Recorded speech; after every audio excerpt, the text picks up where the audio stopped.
In the harsh and unforgiving lands of Mongolia, a boy was born into hardship, abandoned, hunted, and left to fend for himself. Yet, this boy would rise to become one of the greatest conquerors in history. His name? Genghis Khan, the man who built an empire that stretched across continents. But who was he really? A ruthless warlord, a brilliant strategist, or a visionary leader who reshaped the world? Let's uncover the story of the man behind the legend. Part 1. The Rise of Temujin. Genghis Khan was not born into power. He was born as Temujin around 1162, into a world where tribal alliances shifted like the wind. When he was just 9 years old, his father was poisoned by enemies, and his family was abandoned by their own tribe, left to starve in the bitter cold. But hardship only strengthened him. He learned to fight, to endure, and most importantly, to lead. His journey was brutal. He was captured, enslaved, and betrayed, yet he never gave up. He knew that to survive, he had to unite the Mongol tribes, a task no one before him had achieved. Part 2. Uniting the Mongol tribes. Temujin's vision was greater than mere survival. He sought to unite the fractured Mongol tribes under one banner. He rewarded loyalty and skill rather than noble birth. Those who opposed him, he crushed them without mercy. Through diplomacy, military genius, and sheer force, he defeated rival clans one by one. By 1206, he had done the impossible. He was declared Genghis Khan, the universal ruler of the Mongols. Part 3. The Mongol conquests begin.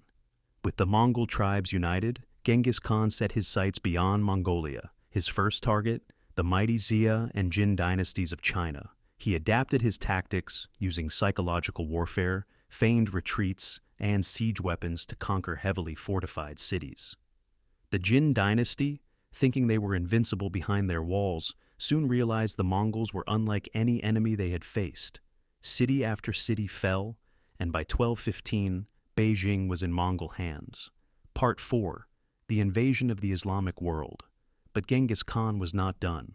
When the Khwarezmian Empire, a powerful Islamic state, executed Mongol envoys, Genghis responded with fury. He unleashed devastation unlike anything the world had seen.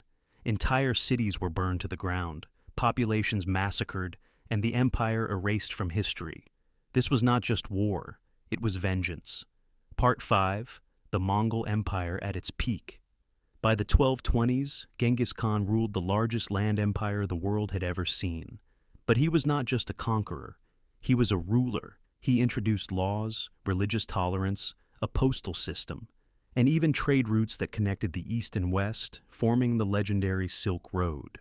His empire brought a level of stability and global connection that had never been seen before, but even the greatest leaders must face mortality.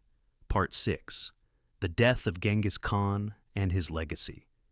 In 1227, Genghis Khan died under mysterious circumstances.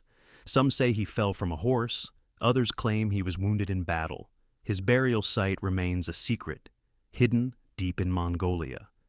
His empire continued to grow under his descendants, reaching its peak under Kublai Khan, but eventually it fragmented. Today, Genghis Khan is remembered not just as a conqueror, but as a leader who reshaped history. His legacy is complex. Some see him as a ruthless warlord, others as a visionary unifier. But one thing is certain, his impact on the world is undeniable. Was Genghis Khan a brutal destroyer or a genius strategist who built the foundations of a new world? Let us know in the comments. And if you love history, don't forget to like, subscribe, and hit the bell icon for more deep dives into the past with the Historii. See you in the next one.